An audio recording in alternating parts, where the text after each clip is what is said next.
Halo semuanya, hari ini saya akan membahas sesuatu yang bisa bikin pusing perusahaan, yaitu rekening pajak yang diblokir.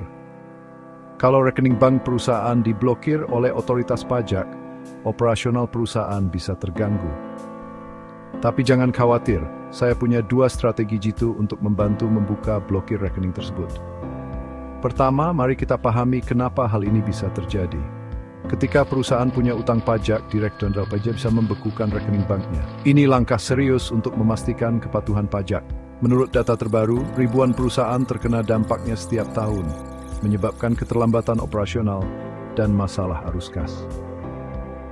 Oke, strategi pertama untuk membuka blokir rekening adalah melalui permintaan pembayaran angsuran.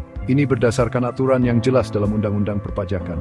Begini caranya, siapkan semua dokumen yang diperlukan, termasuk laporan keuangan dan formulir pajak. Ajukan permohonan resmi ke kantor pajak. Anda akan berdiskusi dengan petugas pajak yang akan meninjau kondisi keuangan Anda. Setelah keputusan dibuat, Anda bisa meminta pembukaan blokir rekening. Pastikan rencana angsuran Anda realistis dan berkelanjutan. Ini contoh formulir permintaan agar Anda lebih paham. Strategi kedua adalah membuka blokir melalui jaminan aset.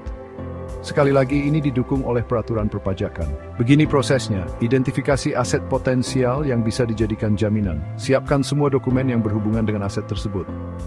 Ajukan permohonan ke kantor pajak. Aset akan melalui proses verifikasi. Setelah validasi, keputusan akan dibuat dan Anda bisa melanjutkan pembukaan blokir rekening. Aset yang umum digunakan misalnya properti, kendaraan, atau inventaris. Ini beberapa contoh visual jaminan yang bisa diterima. Sekarang mari kita bandingkan kedua opsi ini. Dengan tabel visual, kita bisa melihat pro dan kontra dari masing-masing metode. Angsuran memungkinkan Anda untuk mencicil pembayaran, tetapi perlu pemantauan rutin. Jaminan menawarkan solusi yang lebih cepat, tetapi ada risiko terhadap aset Anda.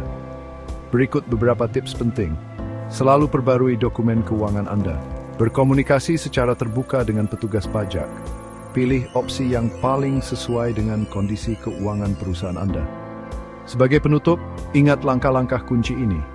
Siapkan dokumen Anda, ajukan permohonan, dan ikuti keputusan kantor pajak. Jika butuh bantuan lebih lanjut, jangan ragu untuk berkonsultasi. Hubungi kami di informasi yang tersedia untuk dukungan personal. Terima kasih sudah menonton dan semoga ini membantu perusahaan Anda mengatasi tantangan terkait pajak.